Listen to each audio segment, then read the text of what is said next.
It is by no means time to panic. Those words delivered by the director of the FBI on Capitol Hill just this morning.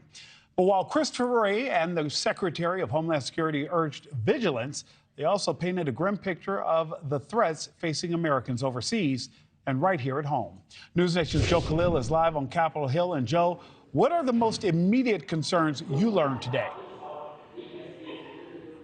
A lot of them. It was a really comprehensive hearing. Nick, it's still actually going on almost in its fifth hour now. And we heard everything from the Chinese Communist Party to the border situation now and those being threats. But I think what stood out really was talking about the threats from within Israel right now when it comes to Hamas and the extent to which terrorist organizations like Hamas, like ISIS, like Al-Qaeda are actively trying now to inspire people to commit attacks of terrorism in the United States on Americans. And we heard from Christine Abizaid, the director of counterterrorism, and the FBI director, Christopher Wray, that these groups are actively now recruiting people, that there may be people in the United States already who have sympathies toward groups like Hamas, and how they're using social media to try to sort of ramp up that emotion and get people to commit attacks here.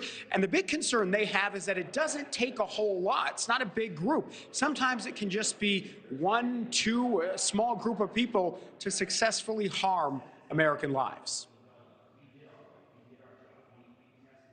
On top of the so-called lone actor threat, we cannot and do not discount the possibility that Hamas or another foreign terrorist organization may exploit the current conflict to conduct attacks here on our own soil.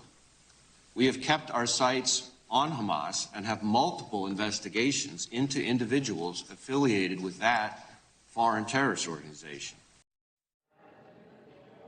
One more interesting thing that I feel is at least worth talking about, Nick, is both the FBI director and Homeland Security Secretary Alejandro Mayorkas talked about how they need certain tools to fight back against terrorism. And a lot of those tools are things that are authorized by Congress. So think surveillance drones, getting warrants to surveil foreign people in the United States.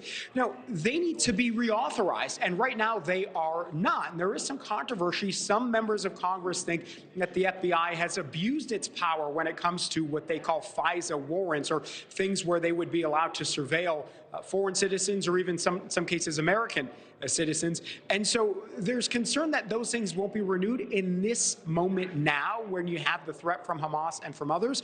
And we talked to the top-ranking Democrat on this committee, Benny Thompson, about that. He says that Republicans need to carry their weight when it comes to putting money behind fighting against terrorism. Here's what he told us. We have to make sure that we put the resources there to continue to protect us.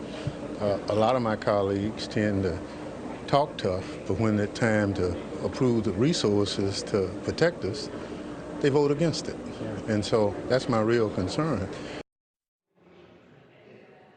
And Nick, I'll just leave you with this. We talked about the border issues. Today it was brought up in the hearing that there had been 200 people on the terror watch list apprehended at the southern border, and some members brought up concerns that we don't know who got away, and so there may be even more that could be in the United States. Right now, that is a very real possibility. Confirming what Ali has been reporting from the border, that there are other threats other than those simply trying to get into the United States illegally from Mexico or other southern countries there. Joe Khalil, live for us in the nation's capital. Joe, thank you. Thank you for watching. Go to newsnationnow.com to find News Nation on your television provider. And don't forget to click the red subscribe button below to get more of News Nation's fact-driven, unbiased coverage.